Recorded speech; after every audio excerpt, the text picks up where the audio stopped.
இன்னைக்கு மின்சார வாரியத்துல உதவி பொறியாளர் அதாவது 700 பேருக்கு ஒரே அடியாக இன்னைக்கு வந்து ஒரே ஷாட்ல இன்னைக்கு வந்து 700 பேருக்கு அவங்களுக்கு வந்து ப்ரொமோஷன் கொடுக்கப்பட்டது. பதவி உயர்வு வந்து இதான் முதல் முறையாக மின்சார வாரிய வரலாற்றிலேயே முதல் முறையாக அவங்க வந்து பல ஆண்டுகளாக இதுல நிறைய கோர்ட் ஆர்டர்ஸோட ரொம்ப கடினமான சூழ்நிலை இருந்தது. அதனாலதான் இன்னைக்கு ஒரு ஒட்டுமொத்த முடிவாக கடந்த 2 மாதங்களாக அவர்களுக்கு பல கட்ட பேச்சுவார்த்தை முடித்து இன்னைக்கு ஒரே நிலையாக ஒரே ஷாட்ல நம்ம வந்து 700 உதவி பொறியாளர்களுக்கு நமக்கு வந்து ப்ரொமோஷன் கொடுத்திருக்கோம்.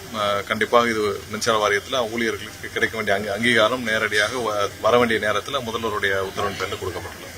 இன்னைக்கு எதிர்கட்சி தலைவர் அவர்கள் கைது செய்யப்பட்டிருக்காங்க. கைது செய்யப்பட்டது வந்து அரசியல் பழிவாங்கும் எண்ணம். நாளைக்கு சட்டப்பேரவை கூட்டத்தொடரும் போது இன்னைக்கு கைது செய்யப்பட்டிருக்காங்க அப்படின்னு சொல்லி இல்ல நீங்க எல்லாம் பார்த்திருப்பீங்க எதனால காவல்துறை இந்த நடவடிக்கை எடுத்திருக்காங்கன்னு சொல்லிட்டு. பெண்கள் குறித்து ஆபாசமாகவும் அவதூறாகவும் நீங்க இந்த மாதிரி பேசிட்டு இருந்தா எத்தனை பேர் இதை பார்த்து நீங்க சாதாரண ஒரு நபராக கடந்து செல்ல முடியாது. பெண்களுக்கு எதிராக எந்தவித குற்றச்சம்பவங்களும் எந்தவித அவதூறு வார்த்தைகளும் எந்தவித தவறான பேச்சுக்களும் என்ன பேசினாலும் இந்த அரசு இந்த காவல்துறை கண்டிப்பா அவருடைய சட்டப்பூர்வம் என்ன நடவடிக்கை எடுப்போம் அதை எடுப்பாங்க.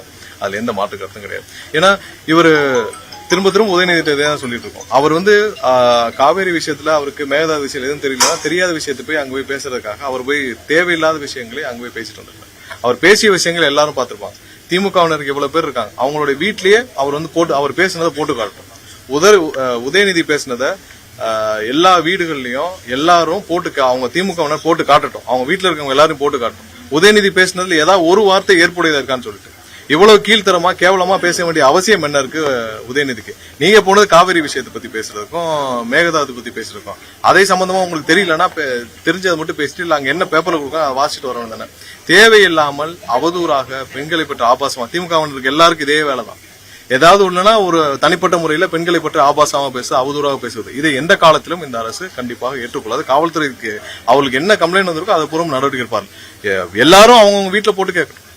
இது வந்து எல்லா வீட்லயும் அந்த எல்லாரும் பேசுறாங்க, எல்லாரும் வீட்லயும் போட்டு கேட்கணும். உதயநிதி பேசினதில் ஒரு வார்த்தை ஏற்புடையதற்கா இவ்வளவு கொச்சையாக கேவலமாக அவர் வந்து எதிர்கட்சி தலைவர் இல்ல, ஒரு எம்எல்ஏ நிக்கிற கூட தகுதி கிடையாது, சட்டசபைக்குள்ள தகுதியே கிடையாது. இவ்வளவு வக்கிரத்தை மனதில் வச்சுக்கொண்டு இவர்கள் ஆட்சியில் இருந்தப்ப எவ்வளவு வக்கிரமா செயல்பட்டு இருப்பாங்க, திரைமறைவில் எவ்வளவு வக்கிரமா செயல்பட்டு இருப்பாங்க.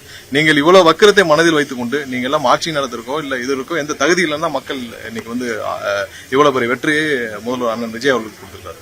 எந்த வகையிலையும் உங்களுக்கு வந்து சட்டசபைக்குள்ள எதிர்கட்சி தலைவர்ல சட்டசபைக்கு உள்ள வர்றது கூட தகுதி கிடையாது. ஒரு பெண்களை பற்றி இவ்வளவு வக்கிரத்தை மனதில் வச்சுக்கிட்டு நீங்கள் தயவு செஞ்சு இந்த மாதிரி எல்லா வேலையெல்லாம் செய்யாம உங்களுக்கு இந்த மாதிரி பொது வாழ்க்கையில ஈடுபடுறதுக்கு எந்த தகுதியும் உதயநிதி கிடையாது.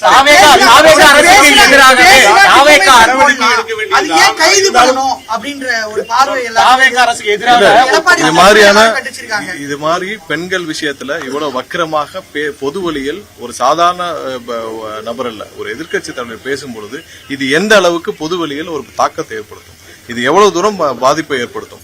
பெண்களுக்கு எதிராக கொச்சையாக பொது வழியில் பேசுபவர் யாரா இருந்தாலும் சட்டப்பூர்வமா என்ன நடக்கும் அந்த காவல்துறை அவங்களுக்கு வந்து கம்ப்ளைண்ட்ல பேசுறது சொல்லும் போது இந்த பொய்க்கால் புதிய அரசு நாளை சட்டமன்ற கூட்டத்தொடரை வைத்து கொண்டு ஏன் உடனே கைது செய்ய வேண்டும், எதை மறைக்க இந்த அரசு முயல்கிறது என்ற கேள்வி. எதையும் மறைக்கிறதுக்கு இல்ல, நாளைக்கு பட்ஜெட் தாக்கல் செய்ய போது எதையும் மறைக்கிறதுக்கு இல்ல.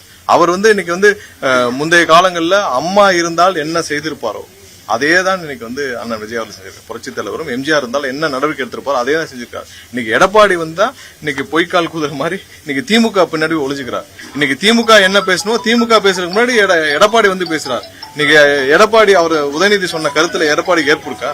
எடப்பாடிக்கு அதுல வந்து அவர் சொன்ன கருத்தை ஏற்கிறாரா? அவர் சொன்ன விஷயத்தை ஏற்றுக்கொள்கிறாரா? அம்மா இருந்தால் என்ன செய்வார்? இவ்வளவு கேவலமா அதிமுகவை யாராவது கொண்டு போய் இவ்வளவு படுகொலியில தள்ளிடுறதுன்னா ஒரு எடப்பாடியா தான் இருக்கும். யாராவது இன்னைக்கு வந்து ஒரு பெண்களை பற்றி அவதூறாக பேசியது புரட்சி தலைவர் அம்மா பற்றியே உதயநிதி ஒரு காலத்தில் அவதூறாக பேசியிருக்கிறார். அப்பயே வந்து எடப்பாடி அவருடைய கவர்மெண்ட் இருந்துச்சு, அவர் முதலமைச்சர், அப்பயே அவர் நடவடிக்கை எடுக்கல. அப்பயே வந்து அந்த டைம்ல ஒரு ட்வீட் போட்டாரு, அதே வந்து அவ்வளவு கொச்சையாக புரட்சி அம்மா பற்றி போட்டிருந்தார். அப்பயே வந்து அவங்களுடைய கவர்மெண்ட் இருந்தது, எடப்பாடி அவர்கள் எந்த நடவடிக்கை எடுக்கல, பேசாம வேடிக்கை பார்த்திருந்தார். அவருக்கு அவருடைய அரசாங்கத்தை அவருடைய பதவியை காப்பாற்றிக்கல தான் அன்னைக்கு இருந்து இப்போ வரைக்கும் போக்கஸ் பண்ணிருக்காரு. இன்னைக்காவது நேர்மையாக நியாயமாக சட்டப்பூர்வமாக பெண்களுக்கு எதிராக எந்த அவதூறும் எந்த செயலும் யார் ஈடுபட்டாலும் எந்த நபர் ஈடுபட்டாலும் யாராக இருந்தாலும் சட்டப்பூர்வமாக கடுமையான நடவடிக்கை எடுக்கப்படும். அதுல எந்த மாற்றம் அரசுக்கு எதிராக